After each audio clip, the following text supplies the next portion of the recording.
नमस्कार मित्रों, royal maths education classes में आप सभी विद्यार्थियों का हार्दिक स्वागत है।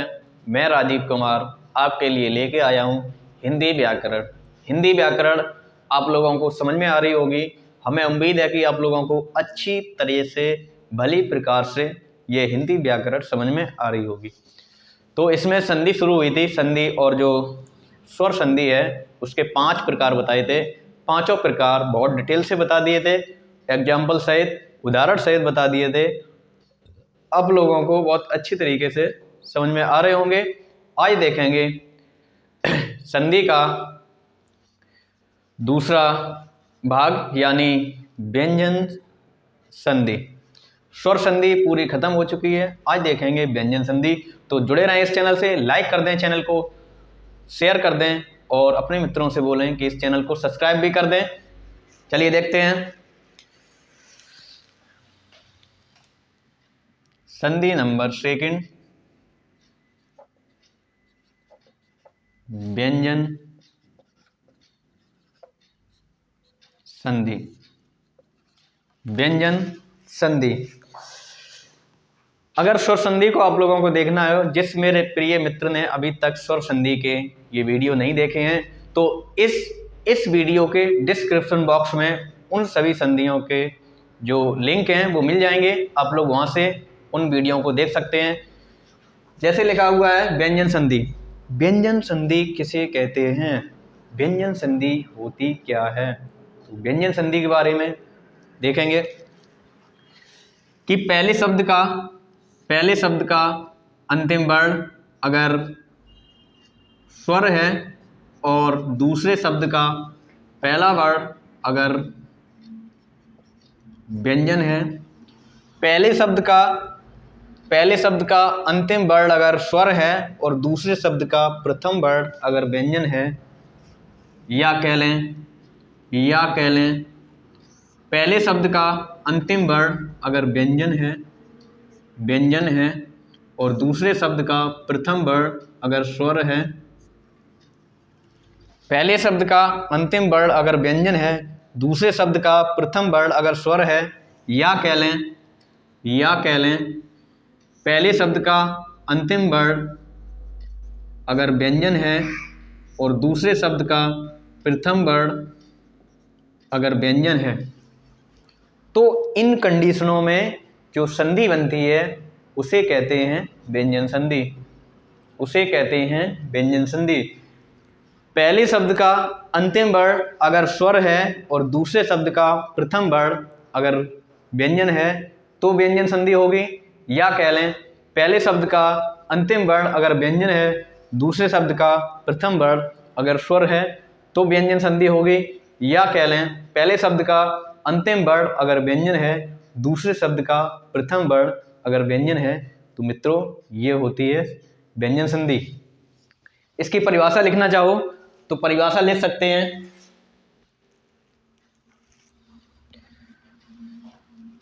किसी शब्द में स्वर या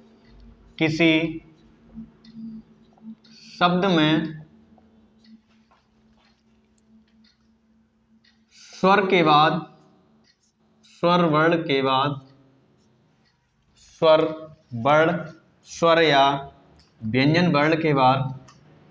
स्वर या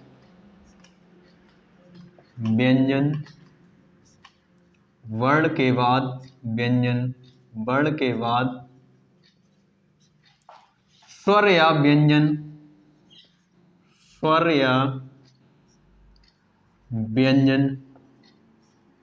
स्वर या व्यंजन वर्ण का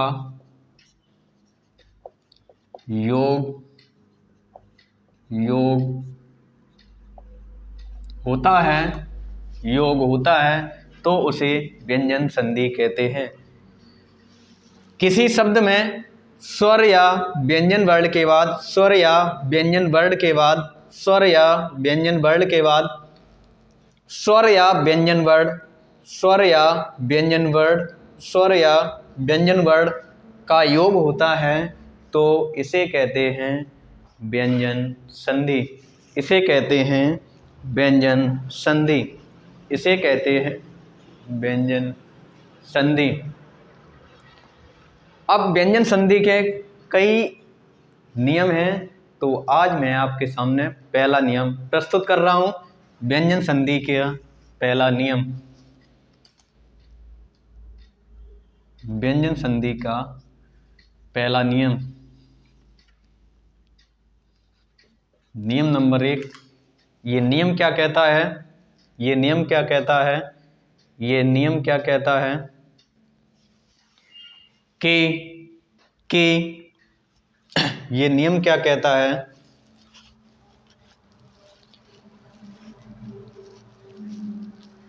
नियम क्या कहता है?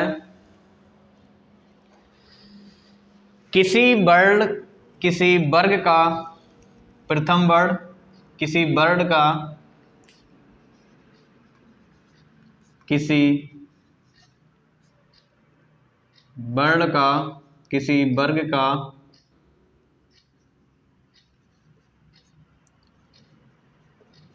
प्रथम वर्ग के बाद, किसी वर्ग का प्रथम वर्ण के बाद, तो वर्ग मित्रों व्यंजन में वर्ण कितने बताए थे? वर्ग बताए थे 5। का वर्ग, चा वर्ग, ता वर्ग, पा वर्ग और का वर्ग, चा वर्ग,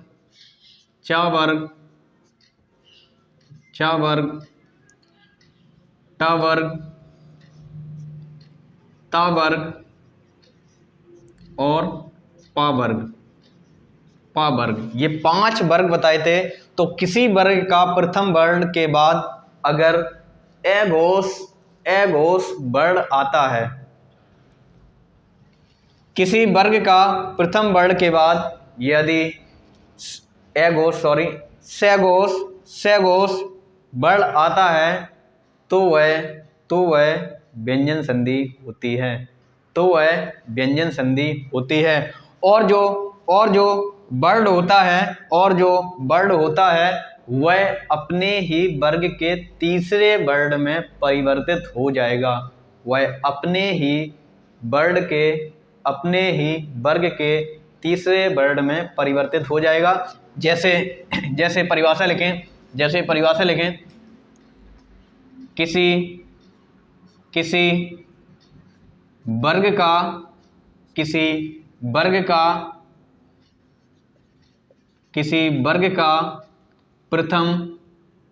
प्रथम वर्ण के बाद, किसी वर्ग का प्रथम वर्ण के बाद यदि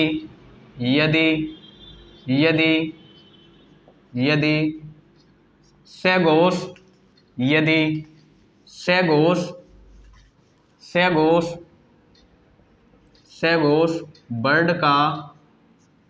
का मेल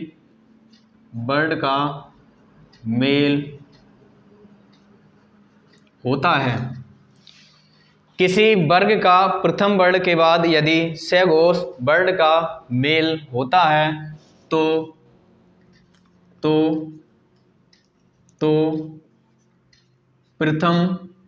प्रथम वर्ण अपने ही वर्ग के तीसरे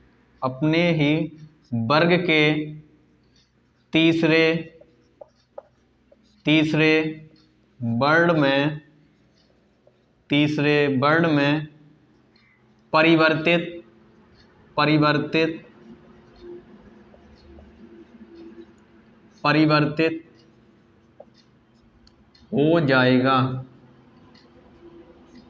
परिवर्तित हो जाएगा। तो नियम जो लिखा हुआ है, किसी वर्ग का प्रथम वर्ण के बाद यदि सघोष वर्ण का मेल होता है, तो प्रथम वर्ण अपने ही वर्ग के तीसरे वर्ण में परिवर्तित हो जाएगा।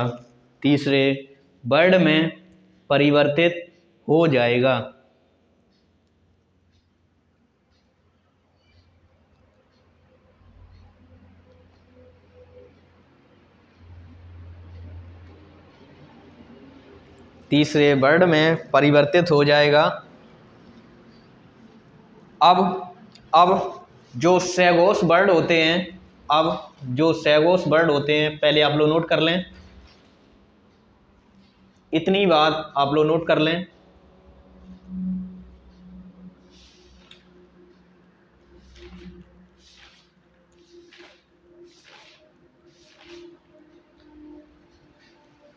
अब सैगोस जो वर्ड होते हैं वह होते हैं जैसे का वर्ग का, वर्गों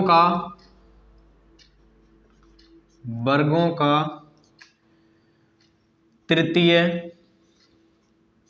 तृतीय, चतुर्थ और पंचम वर्ण, तृतीय, चतुर्थ और पंचम वर्ण, और इसके बाद या, रा, ला, वा और हा, और उसके बाद सभी स्वर। ये सभी जो होते हैं वह सैगोस वर्ड होते हैं। वर्ग का तृतीय, चतुर्थ और पंचम वर्ड या, रा, ला, वा और हा और सभी स्वर, ये सैगोस वर्ड होते हैं। इनका योग अगर किसी वर्ग के प्रथम वर्ण में होता है तो वह अपने ही वर्ग के तीसरे वर्ण में परिवर्तित हो जाएगा। लेकिन इसमें एक बात जानने की है, ये पंचम जो वर्ड है उसे छोड़ देंगे, पंचम वर्ड को छोड़ करके, या यहां लिख दें पंचम वर्ड को छोड़ कर। इसे क्यों छोड़कर, इसका एक अलग नियम है, इसी से संबंधित एक अलग नियम है, उसमें इसे मैं प्रस्तुत करूंगा। तो पंचम वर्ड को छोड़ करके अब इसके उदाहरण देखेंगे। उदाहरण क्या होंगे? जैसे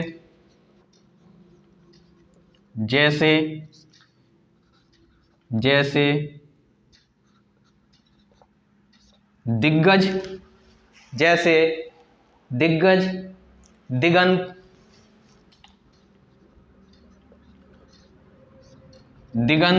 दिग्गज, दिगंत, दिग्विजय,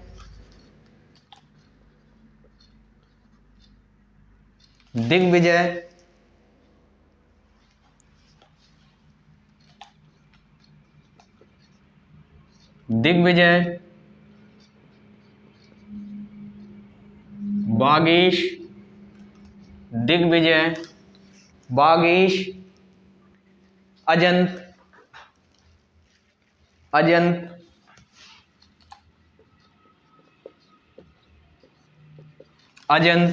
या कह लें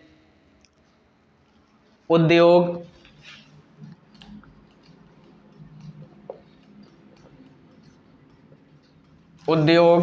या कह लें सद्गुण,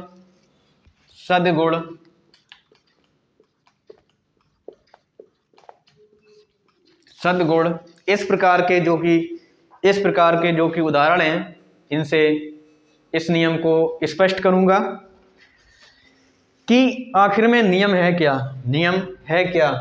किसी वर्ग का प्रथम वर्ण के बाद यदि सैगोस वर्ण का मेल होता है तो प्रथम वर्ण अपने ही वर्ग के तीसरे वर्ण में परिवर्तित हो जाएगा, ये नियम कहता है। और यहाँ नोट लगा हुआ है, पंचम वर्ण को छोड़ करके।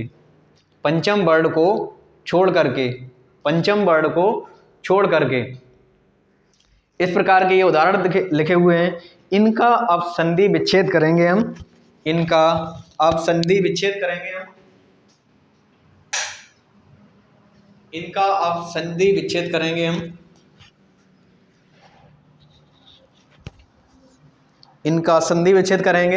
जैसे कि दिग्गज लिखा हुआ है तो इसका संधि विच्छेद होता है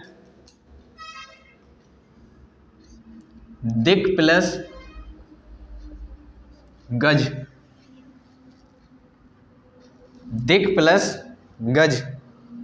इसका संधि विच्छेद होता है दिक प्लस गज। अब जैसा कि ये नियम लिखा हुआ है कि किसी वर्ग का प्रथम वर्ण, तो ये का वर्ग का प्रथम वर्ण है का, उसके बाद ये गा लिखा हुआ है, गा लिखा हुआ है, लेकिन गा में गा लिखा हुआ है, लेकिन गा में जो देखेंगे कि ये कौन सा वर्ण है, तो गा में ये देखेंगे कौन सा वर्ण है। तो हमने बताया तृतीय, चतुर्थ, या, र, ला, वा, हा और सभी स्वर। तो का वर्ग में देखेंगे का, खा, गा, घा और या। तो का वर्ग का तो का हो गया, और का वर्ग का तीसरा वर्ण यानी ये इसे कहेंगे कि ये सघोष व्यंजन वर्ण है। गा एक सघोष व्यंजन वर्ण है। तो का जो योग हो रहा है वह गा से हो रहा है, यानी वर्ग का प्रथम वर्ण का योग सघोष वर्ण से हो रहा है। तो ये जो का है, ये स्वर रहित का है, ये जो का है स्वर रहित का है। तो का ये अपने ही वर्ग के तीसरे वर्ण में परिवर्तित हो जाएगा, अतः इसे लिख सकते हैं दी। और जो स्वर रहित का है तो स्वर रहित गा भी लिखेंगे, स्वर रहित गा भी लिखेंगे इस प्रकार से, प्लस गज। तो इसे लिख सकते हैं दिग गज, इसे लिख सकते हैं दिग्गज। नियम कहता है कि किसी वर्ग का प्रथम वर्ण के बाद सघोष वर्ण हो तो वह अपने ही वर्ग के तीसरे वर्ण में परिवर्तित हो जाएगा, और इस प्रकार से परिवर्तित हो गया। आप लोगों को ये समझ में आया होगा तो फटाफट से लाइक कर दें। इसके बाद अगला लिखा हुआ है दिगंत। इसका भी होगा दिग प्लस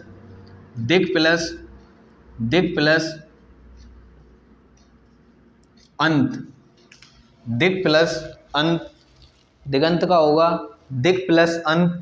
अब यहाँ पर का वर्ग फिर से आ गया, लेकिन का वर्ग के बाद ये आ गया, का वर्ग के बाद ये आ गया है। आ का मतलब ये हो गया कि सभी स्वर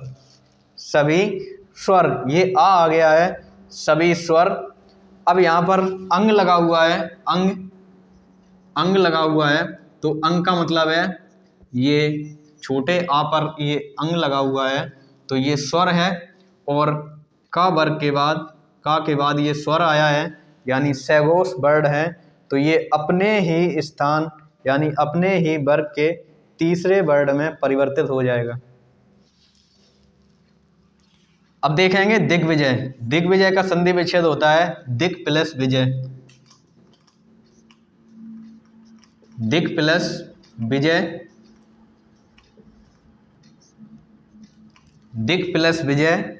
यहाँ भी का लिखा हुआ है, वर्ग का प्रथम वर्ण लिखा हुआ है, इसके बाद ये छोटी ई लिखी हुई है, यानी छोटी ई लिखी हुई है यानी स्वर में आती है, ये सघोष वर्ण है। तो वर्ग का प्रथम वर्ण किसी सघोष वर्ण में परिवर्तित मेल होगा, तो ये जो का है वह अपने ही वर्ग के तृतीय वर्ण में परिवर्तित हो जाएगा, और इस प्रकार से लिख जाएगा दिग्विजय। अगला देखेंगे बागीश। बागीश का होता है बाक प्लस ईस, बाक प्लस ईस, बाक प्लस ईस। यहाँ भी वर्ग का प्रथम वर्ण लिखा हुआ है, का वर्ग का प्रथम वर्ण का लिखा हुआ है, उसके बाद बड़ी ई लिखी हुई है, बड़ी ई का मतलब स्वर लिखा हुआ है। तो नियम ये कहता है कि किसी वर्ग का प्रथम वर्ण के बाद यदि सघोष वर्ण का मेल होता है तो प्रथम वर्ण अपने ही वर्ग के तृतीय वर्ण में परिवर्तित हो जाएगा, तो इस प्रकार से लिख जाएगा बागीश। अब देखेंगे अजंत।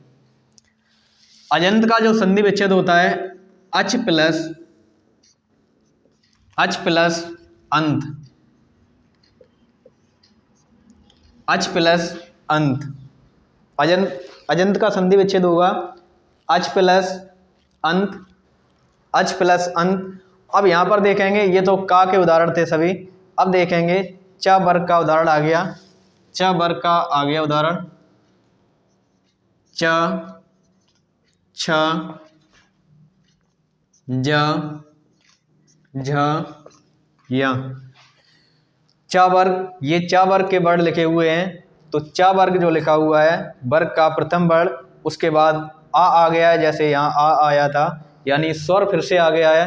तो ये जो चा है अपने ही वर्ग के तृतीय वर्ण में परिवर्तित हो जाएगा, तृतीय वर्ण में यानी जा में परिवर्तित हो जाएगा और फिर से लिख जाएगा अजंत। इसे ऐसे लिख सकते हैं, अच प्लस अच प्लस अच प्लस अच प्लस, इस प्रकार से। तो जो ये चा लिखा हुआ है, चा के बाद ये सघोष वर्ण लिखा हुआ है, ये जो चा है अपने ही वर्ग के तृतीय वर्ण में परिवर्तित हो जाएगा, यानी फिर से लिख जाएगा अजंत, अजंत लिख जाएगा। अगला लिखा हुआ है उद्योग, उद्योग, उत योग, उत प्लस योग, उत प्लस योग। अब ये ता वर्ग आ गया, यानी ता था दा, तो ये जो ता है वह अपने तृतीय वर्ण में यानी दा में परिवर्तित हो जाएगा और लिख जाएगा उद्योग। सदगुण, सत प्लस गुण, सत प्लस गुण, सत प्लस गुण। तो ये पहला नियम हो गया व्यंजन संधि का, प्रथम नियम हो गया, इसे स्क्रीनशॉट ले लें या नोट कर लें। अगला नियम देखते हैं, नियम नंबर 2।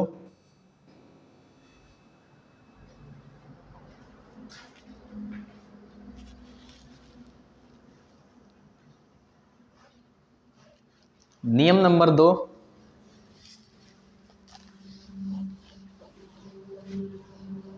अगला नियम देखेंगे, नियम नंबर 2।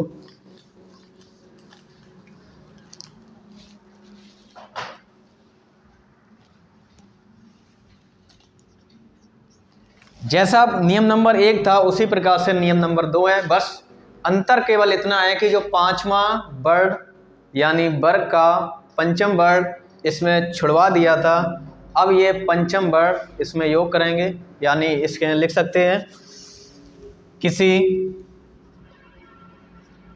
किसी वर्ग का, किसी वर्ग का प्रथम वर्ण, किसी वर्ग का प्रथम वर्ण, किसी वर्ग का, किसी वर्ग का, किसी वर्ग का प्रथम वर्ण का योग, का योग वर्ग के,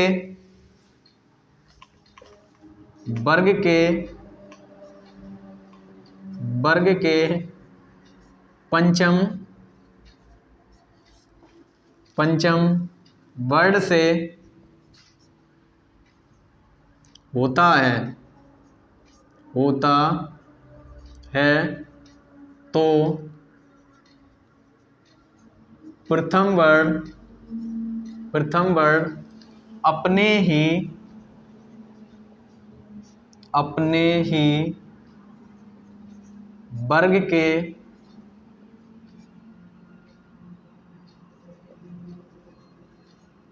पंचम वर्ण में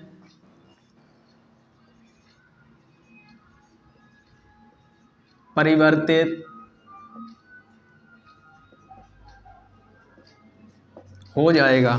नियम ये कहता है किसी वर्ग का प्रथम वर्ण का योग वर्ग के पंचम वर्ण से होता है, तो प्रथम जो वर्ण है, प्रथम वर्ण अपने ही वर्ग के पंचम वर्ण में परिवर्तित हो जाएगा।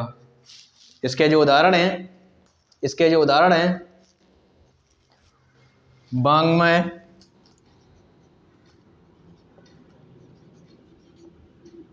वाङ्मय, वाङ्मय या कह लें षडमुख,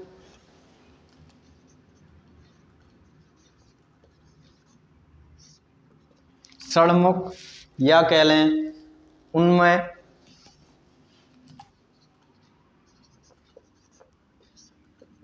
उन्मय या कह लें चिन्मय,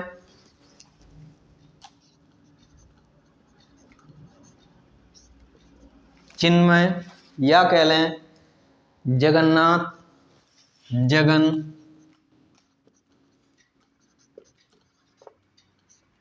जगन्नाथ। इस प्रकार के जो उदाहरण हैं ये नियम नंबर 2 से लिए गए हैं। नियम नंबर 2 के उदाहरण हैं, किसी वर्ग का प्रथम वर्ण का योग वर्ग के पंचम वर्ण से होता है तो प्रथम जो वर्ण होता है वह अपने ही पंचम वर्ण में परिवर्तित हो जाएगा। कैसे होगा? इसका संधि विच्छेद करेंगे तो ये होता है बाघ प्लस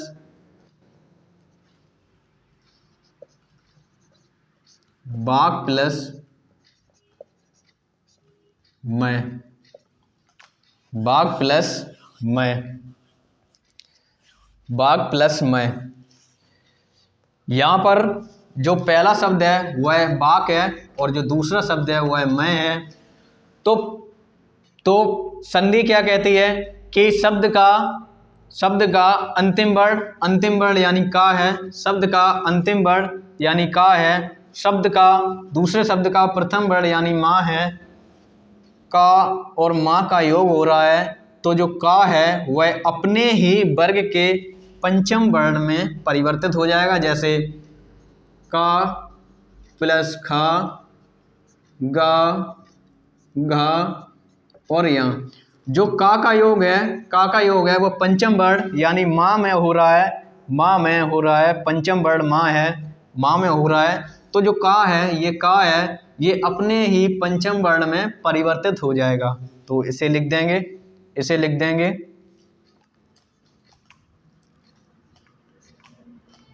वर्ण प्लस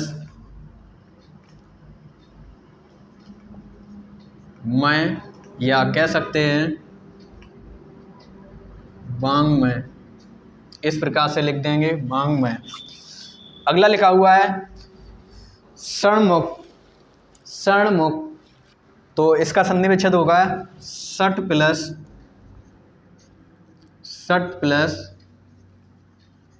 मुख। इसका संधि विच्छेद होगा षट प्लस मुख। ये टा वर्ग जो है, टा वर्ग का माँ में मेल हो रहा है, टा का माँ में मेल हो रहा है, ट ढ या तो अड़ा इसलिए आया है। जो टा है वह अड़ा में परिवर्तित हो गया। टा स्वर रहित है तो अड़ा भी स्वर रहित होगा, टा स्वर रहित है तो अड़ा भी स्वर रहित होगा। इस प्रकार से षण मुख बन जाएगा। उन्मय देखेंगे, उन्मय उत प्लस मैं, उन्मय उत प्लस मैं, तथा दधा ना तो माँ में मेल हो रहा है, तथा दधा ना तो जो ता है वह ना में परिवर्तित हो गया और लिख गया उन्मय। इसी प्रकार से चित प्लस मैं तो जो ता है वह ना में परिवर्तित हो गया, चिन्मय हो गया। इसी प्रकार से जगत प्लस नाथ, ये पंचम वर्ण है। अभी माँ में योग हो रहा था, अब ना में योग हो रहा है तो ता जो है वह अपने ही वर्ग के पंचम वर्ण में परिवर्तित हो गया, ना में परिवर्तित हो गया, अपने ही पंचम वर्ण में परिवर्तित हो गया। तो मित्रों ये थे 2 नियम। हमें उम्मीद है कि आप लोगों को ये नियम भली प्रकार से समझ में आए होंगे। अगर समझ में आए हों तो फटाफट से कमेंट बॉक्स में थम्स अप करके भेज दें, लाइक कर दें, चैनल को सब्सक्राइब कर दें। तो मित्रों आज के लिए इतना ही, मिलते हैं अगले वीडियो में, तब तक के लिए नमस्कार।